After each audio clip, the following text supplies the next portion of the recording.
Minahan. Welcome to Talk Cosmos, the show where Sue Minahan and her panel of guests bring you insightful conversations to awaken consciousness for soul growth. Come journey with us through astrology's energetic cycles and get ready to understand your path in the cosmic roots of the stars.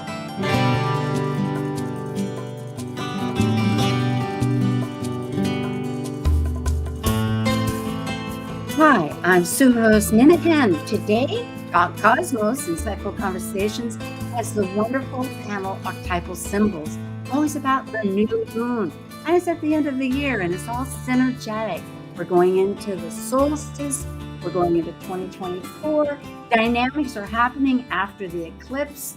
Sagittarius is that vision and beyond. Sagittarius wants us to journey.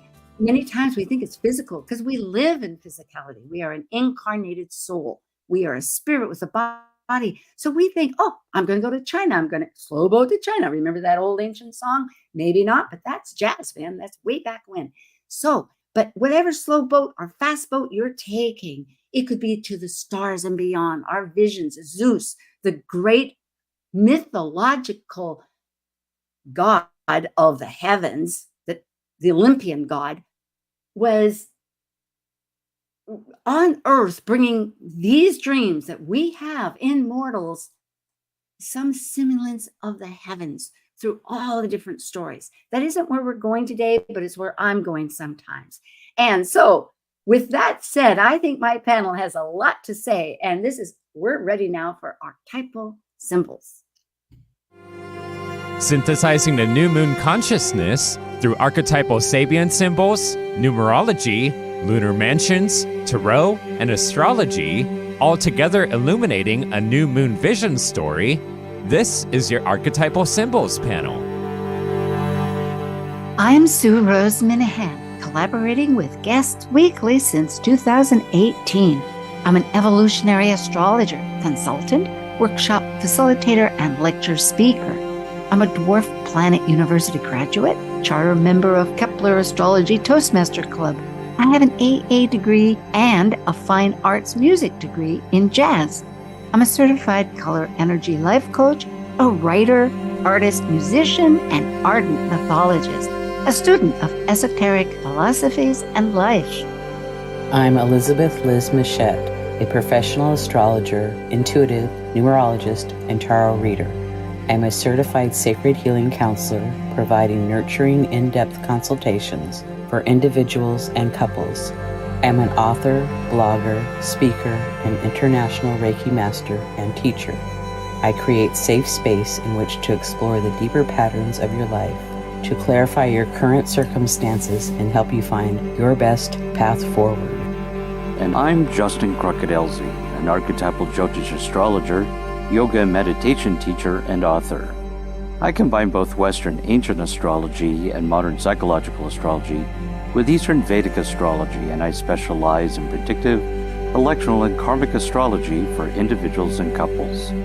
I also do in-depth astrological research into arcane astrological concepts, focusing on the mystical, occult side of astrology.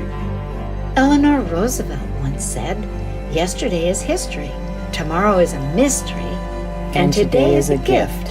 And that's why it's called the present. I'm unwrapping the ribbons. Hi, Justin. Hi, Liz. It's great. Hey, It's good to be here. Yeah. The year's almost over. I can't believe it. It went so fast. I know, and all the celebrations, it's like the calendar thankfully has a little joy speckled in once in a while, like, yippee, we're getting together for stuff. Well, let's jump into those slides and see what it is. And for folks, just to remind you, if, well, you know what? You can't quite see it, but Justin's website is his name, Justin Crockett, LC.com. And Elizabeth Mouchette can be found through her name or a light path. So we'll go back to that and always find it on Talk Cosmos. So what is archetypal symbols? It's everything about metaphysical symbols. We envision those intentions. We refocus a visionary story. Any comments? That's good. Go on. Yeah. Okay. Yeah, very good. And this new moon for Sagittarius actually, Jupiter does rule Sagittarius. So my little preempt conversation had some real merit.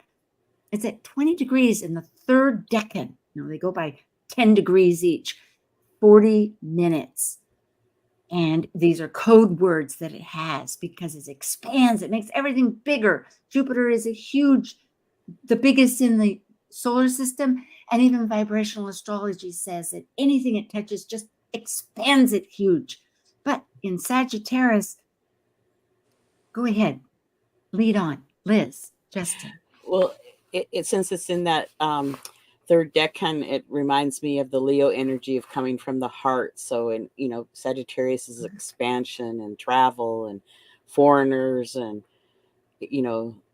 philosophy. Fire. That's right. It's fire. It's instinct and taking risks. Justin, Yeah, did you have? and it's great that we always have a Sagittarius moon this time of year because if a person has, especially Jupiter in Sag, the way they grow is through setting goals and visions, and that's really a big theme of this moon is about setting some really great goals this year coming up. Good. The numerology. You add the two. Go ahead. The degree of the sun and the moon is at 20. So 20 breaks down to a 2.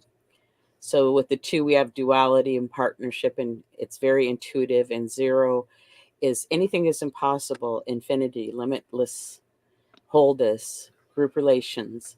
And then I also wanted to say that December 12th is a 12-12 day. So I like when numbers repeat.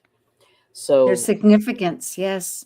We have the 1 and the 2, and then the 1 and 2 together add up to 3. So we have the first cycle of completion, 1 of new beginnings, 2 of partnerships, 3 of creativity. And so it's like, that's really fabulous for this new moon. Isn't that beautiful? Self, creativity, and partnerships.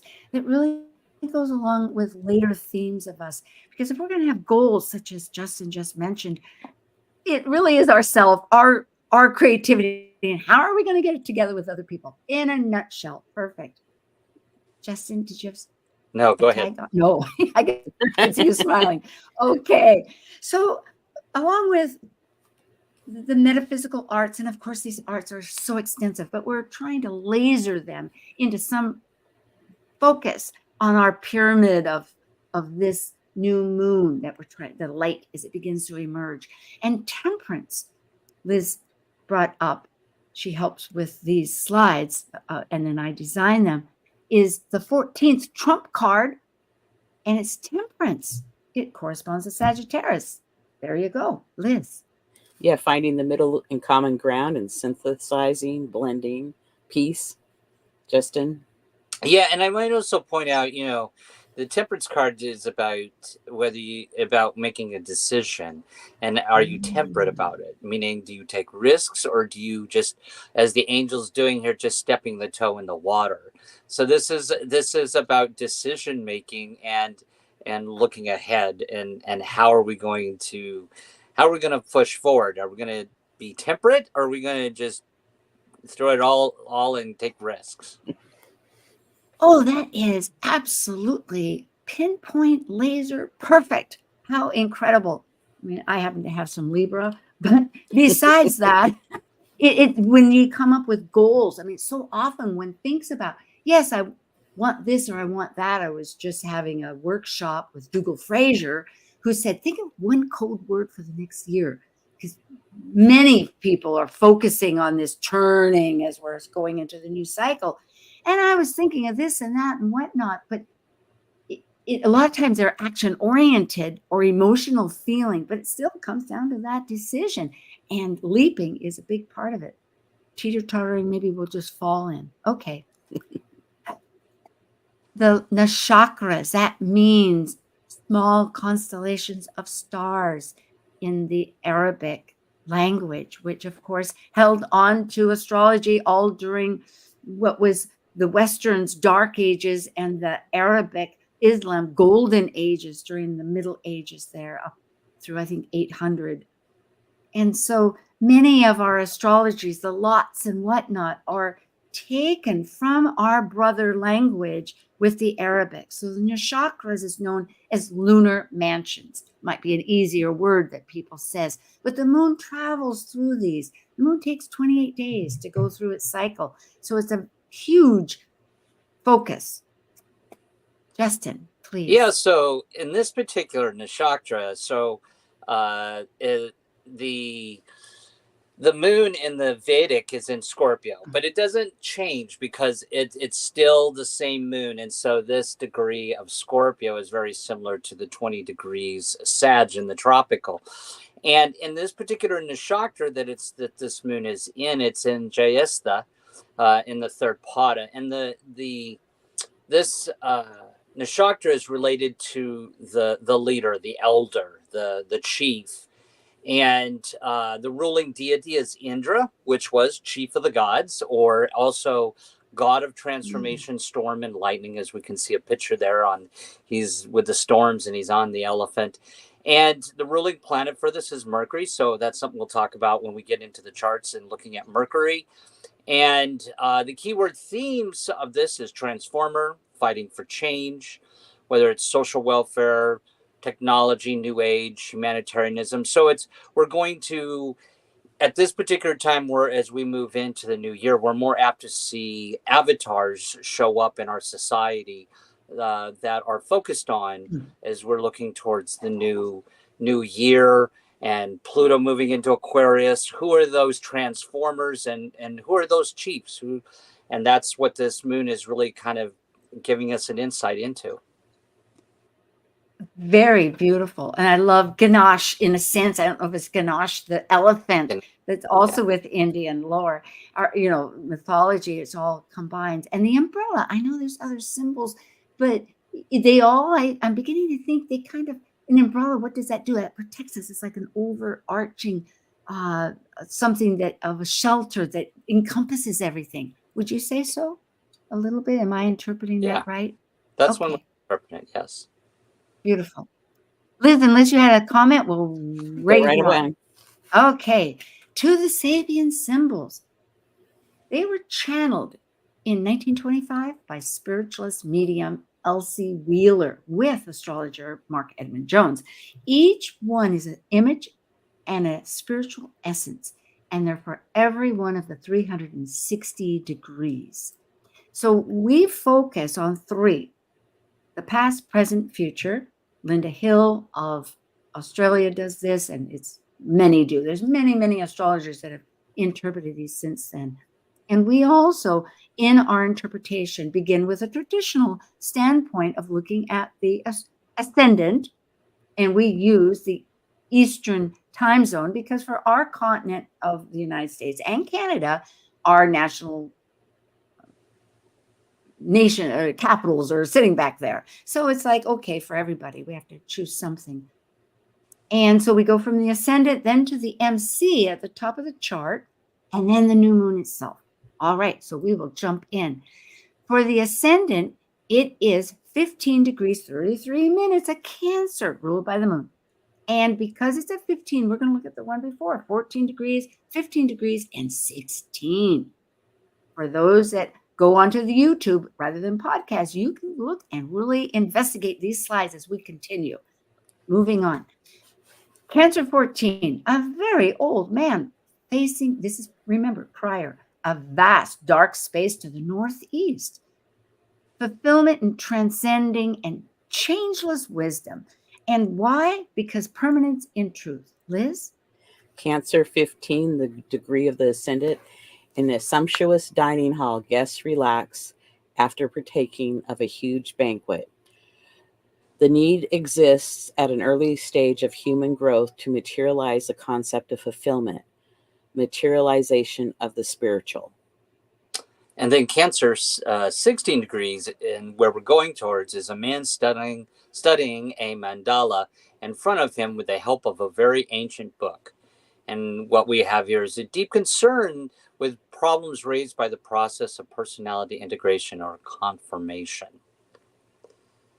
So in a nutshell, can we wrap that up as far as like, if we're going from, Yeah, I from was going to say, truth. go ahead, Liz, and then I'll tell you what I'm thinking. Well, to me, a vast space to the northeast. To me, it's like doing meditation, but communing with the planets and the stars.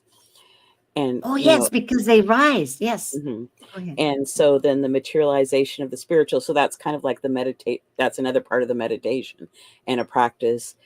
And the last part of it is, the stars are really old. So it's like, even though it's not a book, the sky is a book in a way. Yes. And trying to put this together with how we live. How do you apply it? Justin, Right. what's your thought? Well, I love how this ascendant is a cardinal sign. So it's, it's telling us that change is afoot here, of course. And I'm looking at this as a person that's searching for, as we move into the new year, searching for some sense of what's true there in our collective, and we're trying to materialize the spiritual aspect of it. And ultimately, the third one is about going to some source of truth. And I always love this Cancer 16 because it reminds me of a person looking at an astrology chart. An astrology chart is a mandala. And and of course, we can look at the personality integration through the astrology. So this is just showing me that we're all sort of at the end of the year kind of evaluating the outlook and where we're going. And I thank you for reminding the fact that it is in Cancer, because that is so packed with our emotions. It can become just and the phases, it's a changing environment that we are experiencing depending on how it links up with things. So this isn't static, it's motion, like you said, cardinal. Powerful, very powerful. Well, let's see. Next, we have the midheaven, medium coli, as it represents. It's in Pisces, 27 degrees and 4 minutes, just right after that degree. And the Sabians, however, we're going to include Neptune because it is conjunct at 24 degrees, 54, almost 25 degrees. So they're really about 2 degrees differently. And therefore, if we go prior from 23 to 28, it's a roll. It just rolls right through. So that's the name of the game right now. All right. And to mention, this new moon is going to be at 6:31 p.m. Eastern time. I'll begin. Now, remember, this is Neptune coming in at 23 prior, what led into right now. A materialization medium giving a seance. So, hey, things pass and you want to know, what's it about? The ability to give one's own vital energy to substantiate one's conscious ideals or unconscious desires. Substantiation. Liz? Pisces 24. On a small island surrounded by the vast expanse of the sea, people are seen living in close interaction. The need to consciously accept one's own personal limitations in order to concentrate the energy and to live centered and fulfilled life. Centralization. Interesting. And Pisces, 25 degrees, a religious organization succeeds in overcoming the corrupting influence of perverted practices and materialized ideals. And the keynote for this Sabian symbol degree is the power of the soul to intervene in the personal life and to induce necessary catharsis, purification. Now, I know that the two of you want to just roll right past, but my meager mortal soul is going to give a little recap, and you can expound or not, and I'll go on. Because for me, immediately leading up to this is I am a body, but I know there's spirit. So I'm trying to get this all packed together. And so I'm on my own here and centralizing and focusing on it. And then to really do that is this catharsis, this purification process of maxing it together. With Neptune, that's a big, broad subject. Is there anything you want to say that corrects me a little bit before we jump into I want to add, I know I agree with everything you said. And we look archetypically, the Neptune represents the collective. And so I love how the Sabian symbols a lot of time can show a process that's happening here. So we see a process of the whole collective here trying to realize what our limitations are right now, and first of all, we're trying to meet some certain ideals and substantiate those, and then we're learning with all these relationships on a small island of Earth to know where our limitations are and to be more focused, because our society can keep us scattered. And then of course we're ultimately leading to where the Neptune is trying to show us to induce a necessary catharsis and to heal and to purify.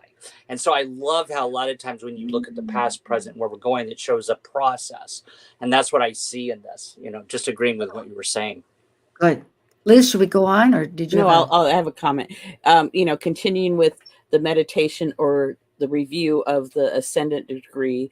And so it's like reviewing what we want to keep and what we want to let go. So we're at a new moon. So it's an opportune time to mobilize the energy of the new moon to bring in the new year, and review it. So, and it's like, it's like being around others in our communities and in the world. And so it's like, I want to say it's like asking us to stay grounded through the process. I have I got to know the name of this huge, great big stone that I got at a wonderful shop there in Seattle. It's a grounding stone. All right, let's see what the next three go, because this is the MC itself, 26, 27, 28, just a natural domino, like the tide rolling in with the moon, right? It's coming in, it's going out. 26, the link here, linking into what's happening, watching the very thin moon crescent appearing at sunset. Now that's just when it's going to emerge more. Different people realize that the time has come to go ahead with their different projects. Oh my goodness, this is so much what your Vedic, having that cause with Indra, I think is about. But the keynote's a keen appreciation of the value of individualized responses to any challenge of life. And the key word factor is the fallacy of totalitarianism. I said that right. In other words, there isn't a major highway of it. There's many factors. If I look at a solar panel these days, the strength of it is like this honeycomb. There's many, many little factors involved. But also what leads me to think here with the very thin moon, I know, Liz, you're with the new moon altars and vision boards that I've experienced with you, that the Diana's bow, that is that thin crest where the light begins to emerge and one has that potentiality. You can, whatever you have to say, but go on with the next one. I'm going to go on with the next one. Pisces 27, the harvest moon illumines a clear autumn sky, the light of fulfillment that blesses work well done, consummation. And then Pisces 28 is a fertile garden under the full moon, reveals a variety of full-grown vegetables. The keynote is the full satisfaction of an individual's basic needs. And what we're dealing with here is ultimately abundance. Oh, I think that'll be my code word for next year, abundance. That might relate to everything. Good feelings, everything. Well, and positive abundance. Kind of recap it. It's like, the first one is talking about the new moon, because even though there's no moon on the new moon, but usually about a day and a half or 2 days later, there's just the sliver of a crescent. And then the second one talks about the full moon, and the third one talks about the full moon. So it's like all this lunar energy, and we're talking about that today. So I like that, how that incorporates with what we're doing today. Yeah, and I love how, I totally agree with you. And I love how there's a key word or a key phrase there in the first one, which is where we're coming from. It says that the time has come to go ahead with different projects. And as we see it with Sag Moon here, of course, I love how Pisces is a mutable sign. So, we've got Cardinal, which is that beginning of new things. And then Pisces being mutable here, where it's time to take, mobilize, as we were saying before. But that we're also realizing not everybody's going to do it the way we are, or believe what we believe. And we need to think about fulfillment here, and what we've already been looking at our limitations, but what fulfills us, and that ultimately the full satisfaction of just abundance of having our basic needs met as we go forward on the planet. Yeah, and it does remind me, as you were speaking about Pisces, remembering that we are also working with Neptune, and Neptune rules Pisces, modern ruler, and it is often that archetype of the underdog, the one that's in the hospitals, the ones that are need the helping hand of compassion and forgiveness and etc. So there's many ways to heal our blights. I'm going to jump to the sun moon. I think we have 2 minutes. I think we can do this because we added extra goodies at the end here. So we'll go on. The sun moon, 20 degrees, goes 19, 20, 21 of Sagittarius. It happens to be in the 6th house of our daily life and our routine. So where we're coming from at 19 are pelicans, an amazing bird with a great big huge beak that gets their fish, is menaced by the behavior and refuse of men, the human beings, we should say, seeking safer areas for bringing up their young. And the key note here is for people to be concerned with the future, to discover a new way of living and a more wholesome environment. Oh my goodness, is this on target? So it's all about survival. Liz. Sagittarius 20. In an old-fashioned northern village, men cut the ice of a frozen pond for use during the summer. Foresighted use of natural resources to supply future needs, assuring supply. And then Sagittarius 21 is a child and a dog wearing borrowed eyeglasses.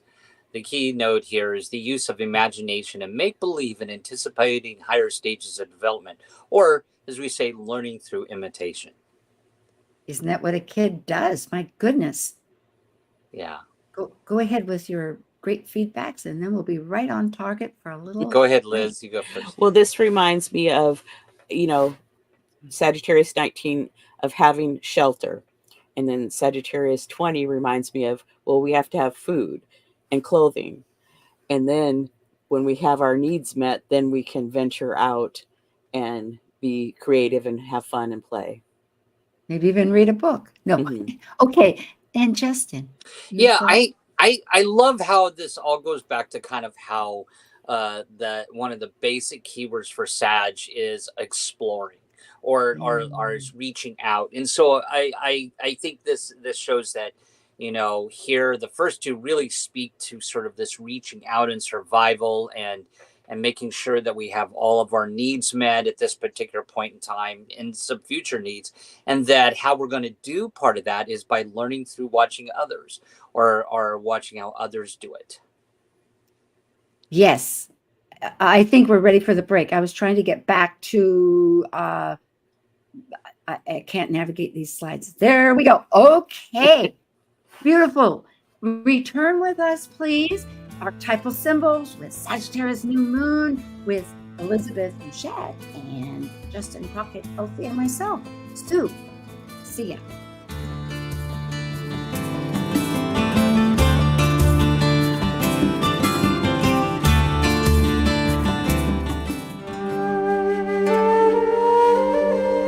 While we take a break from this week's edition of Talk Cosmos, let's take a look at this cycle's archetype.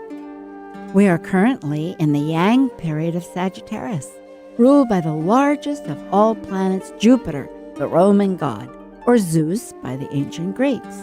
By leaving a cycle based on power and powerlessness of life and death and regeneration, involving committed relationships, Sagittarius energy finds meaning for an expanded perspective and potential for actualization in their search for truth. As a mutable fire sign depicted by the centaur, Sagittarius is adventurous and seeks the beyond. Sagittarius travels to far places, physically and mentally, to find the truths of life.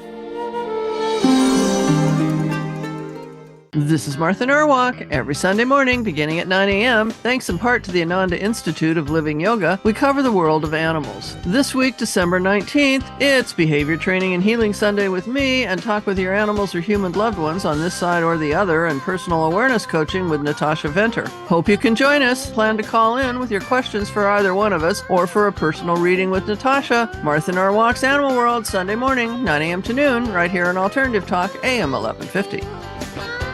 Talk Cosmos brings insightful conversations to awaken consciousness for the soul growth with hour-long programs every Sunday at 1 p.m. Pacific on KKNW. Talk Cosmos weekly programs are also available to watch live on the Talk Cosmos YouTube channel and Facebook page. While you're there, make sure you click the like and subscribe buttons so you get the full Talk Cosmos experience. Or if you'd rather listen to the show archives with audio only, the entire podcast collection since 2018 is available on most podcast carriers. And to find out about upcoming programs, sign up for the newsletter at talkcosmos.com. So grab your coffee, tea, or kombucha and enjoy the show. Talk radio for the heart and soul. Alternative Talk 1150. Well, goody, we're back again with our great tribe of 3.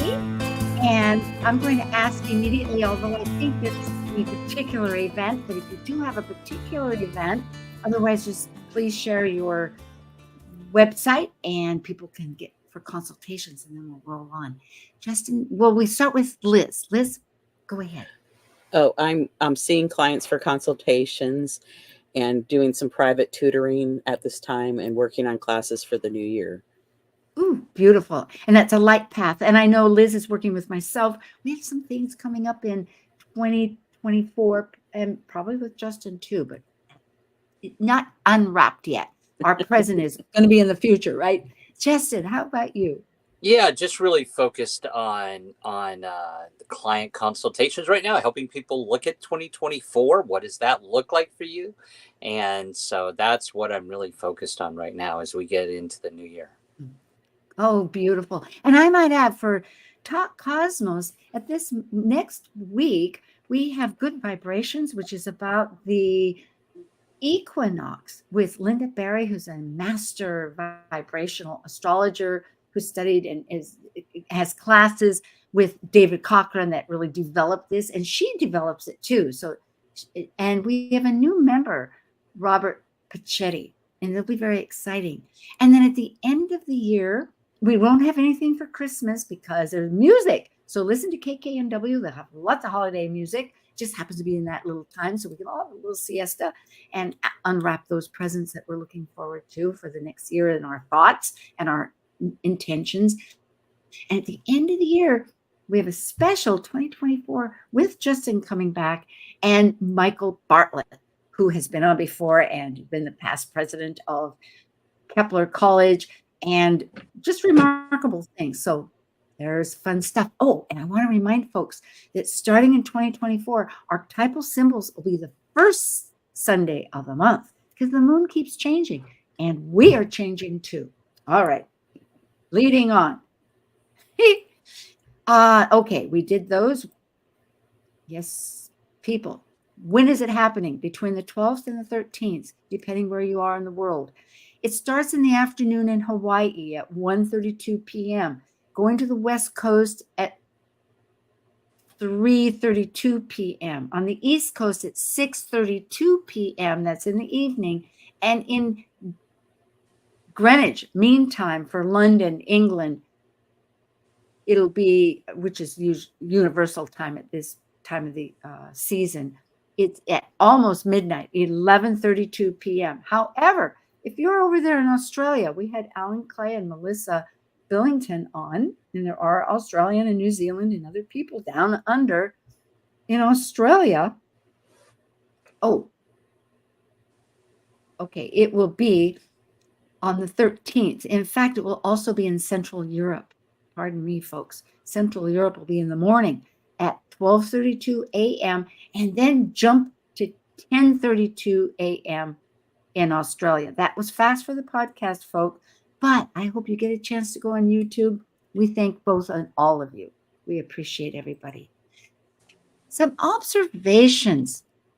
The moon and Mercury, they're out of bounds. They don't have to follow the sun. They're doing their own tempo. So if you have emotions that are off the record or thoughts that are going beyond what you think, it's happening. It happens twice a year with Mercury. And I think the moon goes through these huge extended periods where it's out of bounds. And we're in that phase of it. And Liz and Justin may have thoughts. Yeah, the moon is out of bounds from December 12th through the 16th.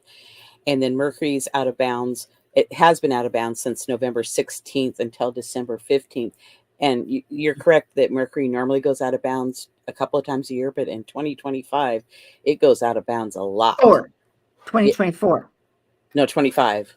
Oh, okay. Well, we have some time, but we're getting ready for that. Well, we might need it then, because life gives us what we need. Mercury, in the meantime, is on the precipice, like right at the edge of going retrograde. So it's stations really deep. It's just standing there, right? Thinking what it's thinking. It's not moving. It's not moving. Because 8 hours later, a little bit before that, it's going to go what is apparent from Earth in a retrograde review time. Time to double check all the digits, double check what you send in a text, double check everything. Just you're already looking backwards and forwards. That's what retrograde is. Instead of just going forward, we have that opportunity to go backwards and forwards. But it's in Capricorn. So we want to get to what is really the real deal, folks. And it's that's happening. And we can talk about that. Meanwhile, there's always a shape, and it's called a locomotive. Edmund Mark Jones, who was that spiritualist working with Elsie back there in the 1925, made these patterns. There's 7 of them, I think. And this was a locomotive, an engine going forward, and it's in Venus. And the caboose at the end is Uranus. So it's going to be unusual. It's going to be sudden, trying to get those values. Because Venus is ruling a lot in our charts, where we're coming from collectively in the South Node. And Jupiter, the biggest, ruling the sun right now too, and Uranus. They're both in Taurus. And I wanted to say, for those that don't know, that out of bounds means out of the limits. So like the boundaries aren't there. It's beyond Earth's orbit. People push the limits. It's a unique energy. We think outside the box. So those planets just don't act normally. Yeah. And when you say outside the bounds, thank you for elaborating. Our sun's path is within a range of 23 degrees and 44 minutes. It's usually rounded off to 23 and a half minutes. And anything outside of that, the sun can't go, but the planets can. They're all at a different slants and orbits. And so therefore, that's what we're referring to. Justin, did you have a thought? Not till we go to the slide. Okay, let's move on. So what's activating us? What's driven? We think of those as squares and we think of those as hard, but they don't have to be hard. They're just getting our mojo moving and our oppositions. And go ahead if we want to comment on that. I'll say the sun and moon is having a T-square. That means it's in a activating with conjunct Mars loosely, 7 degrees, but it's still powerful. And at one end, it's got the MC with Neptune, and the other is Juno of our alliances. Right. So whatever kind of changes that we possibly might want to make, it's like we have a lot of planetary energy involved in that. So Neptune, it's like have a vision. The MC, you can make it happen. Juno is, do you need a partner or a team to work on something? Mars is energy and drive. And the sun and moon are there too. So the lights, the moon.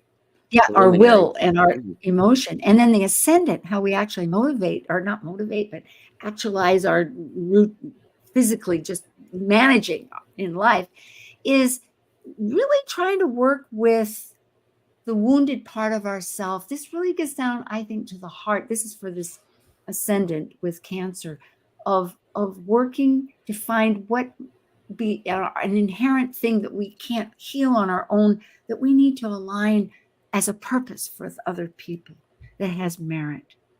Justin, what would you say about Yeah, all this? I think something here that we really haven't focused a lot on, and it's really kind of important, is Mars. Because Mars, we've seen Mars in the last month. There was a Mars Sun conjunction in Scorpio, and now we're seeing a Sun Mars were exact degrees conjunct before this new moon in Sagittarius. And so I think Mars is about how we take effort and action and drive. And whenever the Sun and Mars are conjunct, especially in a personal chart, it represents somebody that's a little bit over the top or really driven. It's all about, so there's a really strong focus here with that Mars pushing the Sun to take action with something. And I like also this, it's mentioned here, the ascendant, which is Cancer, is squaring Chiron, which represents the wound, and it's trining the new moon. So there's whenever we talk about squares, it's attention, it needs to take action. And so this is really a great time with the Cancer squaring Chiron in Aries to really heal. And this new moon is allowing us to with Mars to really take action and explore direction when it comes to healing our Chiron and Chiron in Aries is about value of self at this particular point in time.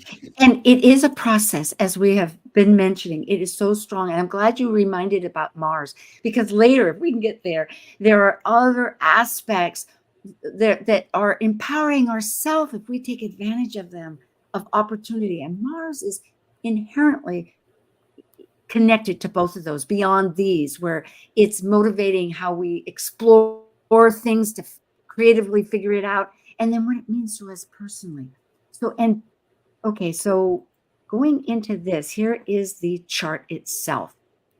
And we're going to try to get through all of these, but here the yellow, the orange is one aspect with the Chiron and the ascendant. The red is that T-square with Mars and the Sun and Moon. And then the circles are that other blue one, which is a trine, which is a supporting, can't forget it. We'll go into the trines next. Well, and Chiron is in Aries, so Aries is ruled by Mars, so it even brings in that Martian energy to, it's time to do whatever healing of wounds we can, of, peeling off some more layers, perhaps, and then sharing what we do know and help others too. It is deep. I know on a personal level, without going any further, it's all being brought home to me. And you think sometimes you've healed, but yet thankfully life just wants to present more of it's kind of like putting the frosting. I don't know if it's quite like that. Whatever. Let's go to the next one. I want to say something. If we could stay at the screen for just a couple of minutes here, because there's a lot here. And that is that, I think it's also important to note that Chiron is conjuncting the North Node and Aries, and we've kind of danced around that pin here on the show. The nodes are an 18-year cycle, and that South Node being in Libra, which is about relationship. We've already talked about that with the 20. The numerology and partnerships and relationships are sort of this elephant in the room we're not talking about here a lot, and so there's something here about that Libra and relationships and the Aries of self. And so I think with it being conjunct the Chiron there, this is giving us an impetus, because Aries is about initiating new things and taking action. And so this is initiating us to evaluate our relationships that don't value us, or relationships that don't bring value at this particular period of time, and to really to focus on initiating some new things towards healing and valuing ourselves. And that Cancer ascendant is asking us to do that. Are we feeling nurtured? Are we feeling taken care of and loved? Oh, wow, this is heartening. Okay.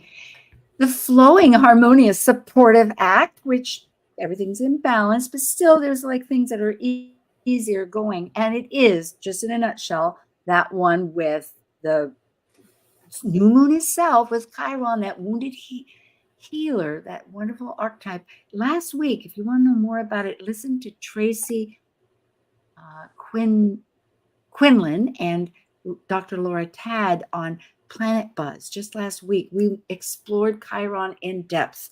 It's a wonderful archetype. Jupiter trine Mercury. This Mercury that's out of bounds, that is going to go retrograde. And Jupiter that rules the whole new moon, but is opposite Venus. There's a lot of connections here of partnerships and alliances, right? We had Juno. So, but meanwhile, Jupiter is our belief systems. And we are working, we're trying to get the essential nuts and bolts, in Capricorn, of how are we going to rebuild this whole process. And it's not immediate, getting the architect for any blueprint takes time, or understanding it. So should we go? No, can I say one thing about that? So I think it's also important to realize that Jupiter is retrograded still at this point, and it goes direct at the end of this year. So a retrograded Jupiter trining Mercury, stationing retrograde, is really maybe not necessarily the decision point of time. It's an evaluation point, I would say. And because Taurus, which is what Jupiter's in, represents values. I think there's some evaluation of values. That's the way I would look at that. I'm not sure what you think, maybe Liz or Sue. I like that. And Mercury's out of bounds, stationing retrograde. It's like, and Jupiter's retrograde. It's like, I would say, take the ideas and write things down, or think about it. Don't open your mouth, because you might say, I feel brave and I'm going to say something. Well, maybe that's not the right time to say it. It's like, really think about it and process and synthesize it, and then you can say it. And it reminds me, thank you. Risks. Jupiter, remember we were saying about how many risks we want to take and about that decision. And it is like, if you have a financial advisor, just to explore, they always ask, what's your risk tolerance? Are you someone that wants to dive in deep, or just put your toe in and kind of make sure if it's tepid or lukewarm or what? And that's really, I think, what you're both saying is, remember, there is a risk and consequence. And sure, life has you covered. It's going to help you down the lane, but it might be easier looking at that 18-year cycle to work a little bit from experience. Let's move on. Here's our chart. And again, the green is going to show that in Earth. I think that's one thing to realize, that Jupiter and Mercury are both in Earth. They're grounded, basically. They are, which is amazing, because essentially they're in the hot sky. They're looking at things on a very cerebral, instinctive, but they're in Earth. That helps us out. And meanwhile, the others, Sun, Moon, Mars, and Chiron, are all in fire. So it's instinctive. And that's tricky business when we're talking about Chiron, our wounds. How are we linking all this up? Well, I would say Jupiter and Mercury, yes, they're in an Earth sign, but there could be some weird things going on with being grounded, because, I mean, here in the Northwest, we just had some floods.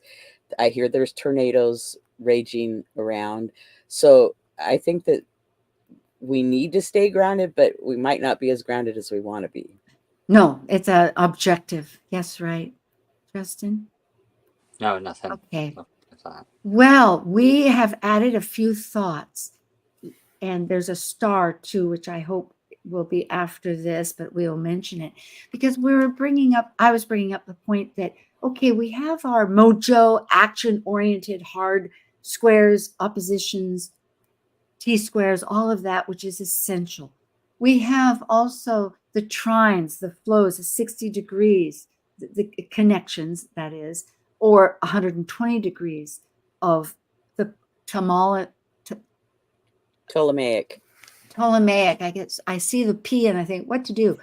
Ptolemaic aspects. But we're working beyond. And there are quintiles, which is when you divide it in 5, 72 degrees, and a septile, which is 52 of 7.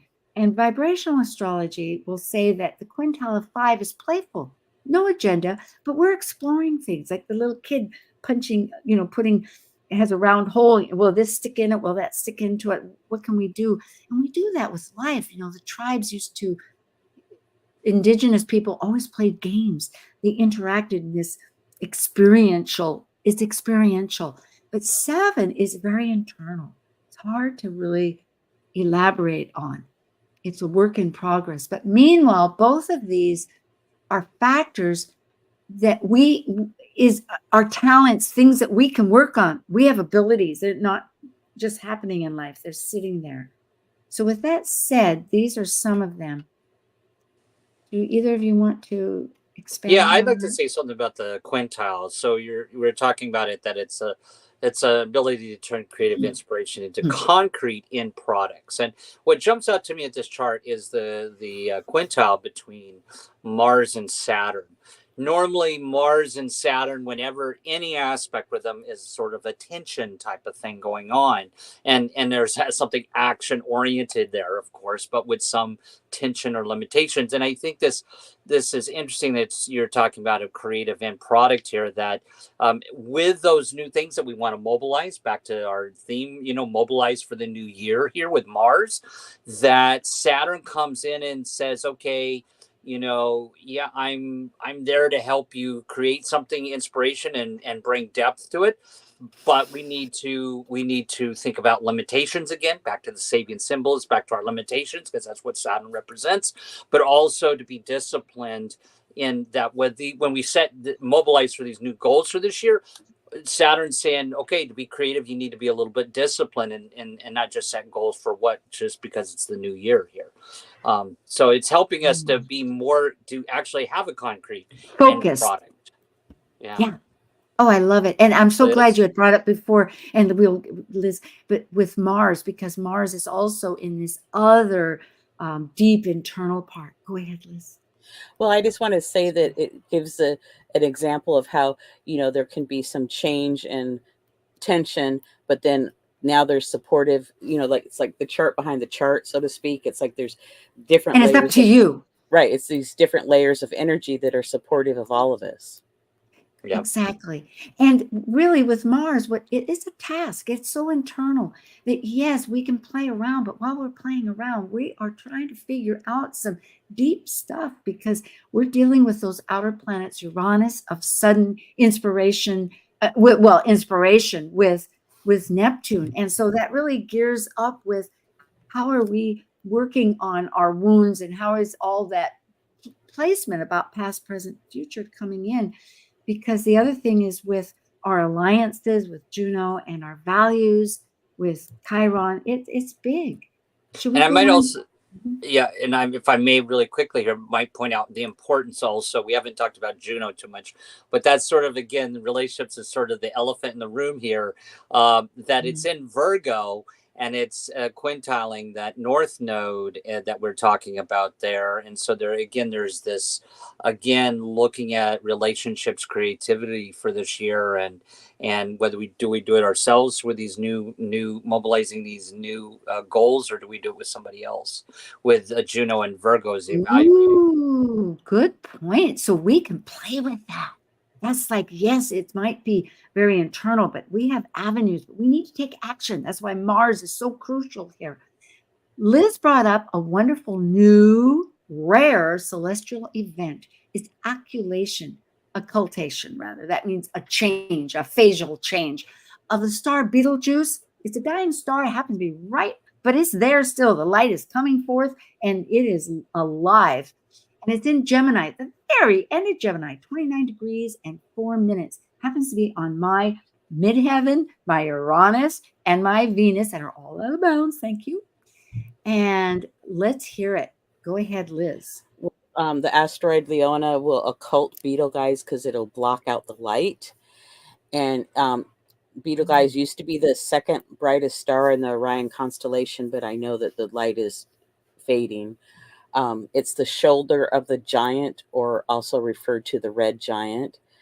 It represents martial honor and wealth. It's the nature of Mars and Mercury, and it's, You can observe it from Asia, Southern Europe, Florida Keys, and Mexico. What does it mean? Go ahead, tell us. Thank you. Well, it's like it's just a rare occurrence. So I think, the military stuff, I think it'll bring up some stuff for them to be in integrity within themselves. Ooh, Justin, did you have a thought? I think Liz covered it. Well, I think to have all these input of our tribe is like we've got the jury out and we're the judge of our own manifestation. So blessings to everybody. May your visions just be bountiful and full of abundance and with cause. We love you dearly. Happy holidays, happy Hanukkah, and happy New Year. See you next year. We'll start the new year, together. Hallelujah. Okay. And thank you, Nathan. Thank you for joining an insightful conversation on Talk Cosmos, the show where Sue Rose Minahan and her panel of guests awaken consciousness by connecting soul growth patterns with astrology's energetic cycles. Be sure to tune in next Sunday, 1 p.m. Pacific Time, to continue your journey through the roots of the cosmic pathway.